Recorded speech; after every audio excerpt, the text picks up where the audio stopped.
네, 뉴스 속 경제 이슈를 심층 분석하고 최신 고용 동향을 살피는 고용브리핑 365 시간입니다. 오늘도 박찬유 기자와 함께합니다. 어서 오세요. 네, 안녕하십니까.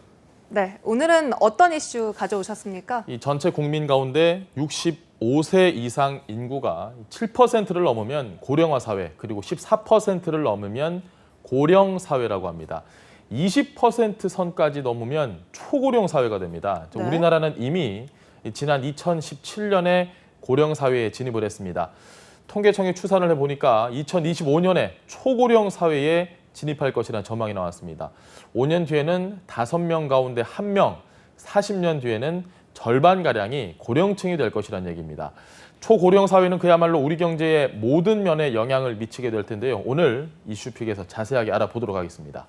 네, 사실 고령 사회에 진입한 그 당시부터 이대로는 안 된다라는 이야기도 많이 나왔는데요. 그런데 오히려 그 후에 초고령 사회로의 진입 더 빨라진 것 같아요. 지금 이런 추세가 전 세계적으로 굉장히 빠르게 진행이 되고 있는데요. 네. 우리나라 같은 경우로 보면 인구 고령화 속도 심각한 저출산 현상과 맞물려서 전례를 찾기 어려울 정도로 굉장히 빠르다는 게 특색입니다. 고령화 단계에 처음 접어들었다가 고령 사회가 선언되기까지 17년이 걸렸습니다. 이게 일본의 경우는 24년이 걸렸고요. 프랑스는 115년, 미국은 73년, 그리고 독일은 40년이 걸렸습니다.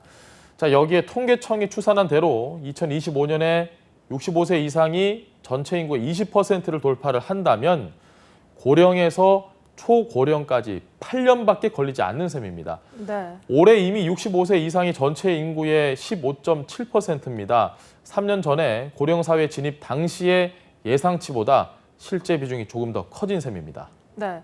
이렇게 우리나라의 속도가 유독 다른 나라보다 훨씬 빠른데요. 이 노년층 비중이 더 빨리 늘어나는 이유 어디에 있습니까? 역시 출산율이겠죠. 초고령 사회는 두말할 것 없이 출산율이 급전직하한 데 따른 결과라고 볼 수 있습니다. 특히 올해 상반기는 결혼 건수, 출생아 수 모두 역대 가장 적었고요. 지난 6개월 동안 태어난 아기가 14만 2,663명입니다. 1981년 관련 통계를 수집한 이래 최소 기록이고요. 2015년 12월 이후로 무려 56개월째 신생아가 줄어들고 있습니다. 올해 들어서는 그 추세가 이어지는 건 물론이고 한 달도 빠짐없이 우리 전체 인구가 줄어들어 왔습니다. 네. 그런데 더 걱정스러운 것이 최근에는 코로나19로 인해서 경제적 상황이 아무래도 안 좋다 보니까 출산이나 결혼 모두 미루는 가정이 늘어나고 있잖아요. 지금 올해 못지않게요. 내년 출산율이 훨씬 더 걱정이 되고 있는 이유입니다. 코로나19로 결혼이 줄어든 것, 출산율에는 당연히 악재겠죠. 올해 7월 기준 혼인 건수는 17,000여 건, 지난해보다 10% 넘게 줄었고요. 네. 자, 올해 누적 건수도 9%가량 감소를 했습니다. 그래서 지금 전문가들조차 내년 출산율이 원래 우리가 기대했던 수치보다 좀 더 떨어질 가능성이 많다고 지적을 하고 있습니다. 그래서 생산 연령 인구도 줄어들고 고령층은 더 많아지면서 노년층에 투입되는 재정이 너무 많아지면서 이것도 사회적인 문제가 되고 있거든요. 지금 생산 연령 인구를 말씀을 해주셨는데요. 네. 생산 연령 인구는 15세부터 64세 사이에 경제 활동이 가능한 인구를 부르는 말입니다. 이 생산 연령 인구가 이 100명이 부양하는 노년층의 규모를 좀 살펴보겠습니다. 올해는 이게 21.7명으로 일하는 나이대 100명이 무려 21.7명의 노인을 책임을 지고 있는 겁니다. 자, 이게 딱 10년 뒤에는 어떻게 되느냐? 38.2명, 그리고 2036년에는 무려 절반 이상이죠. 51명으로 급격하게 불어납니다. 지금 추세라면 2060년이 되면요. 네. 100명당 무려 91.4명이 될 걸로 추산이 됩니다. 따라서 건강보험 진료비나 연금 같은 공공부문에서 노년층에 대한 재정 부담이 빠르게 늘어날 것으로 보입니다. 네, 2060년에는 정말 인구 10명당 9명꼴로 다 네. 노인층이네요. 심각하죠, 굉장히. 네, 이렇게 노령 인구의 노후 준비도 현실적으로 많은 어려움이 있을 것 같은데요.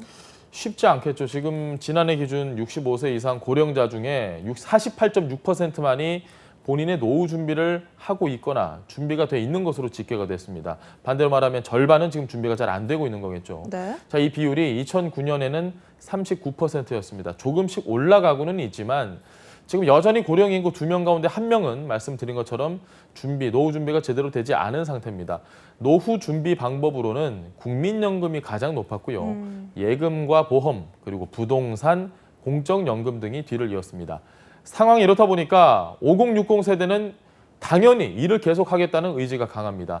통계청에 따르면요, 앞으로 계속 일하고 싶다는 사람이 전체의 72.5%에 달합니다. 네, 이런 흐름이다 보니까 노인 일자리와 복지 같이 생활 전반에 걸쳐서 지원책이 좀 절실해 보이는데요. 현재 어떤 지원책들이 있습니까? 대표적인 몇 가지를 좀 소개를 해드리겠습니다. 한국노인인력개발원이 이렇게 이야기를 했습니다. 고령자 친화기업 사업을 진행을 하고 있는데 네. 고령층 근로자의 능력과 경험을 발휘할 수 있는 직종을 개발하고 연결하는 지원 사업을 꾸준히 펼치고 있다. 현재까지의 현황이 이렇고요.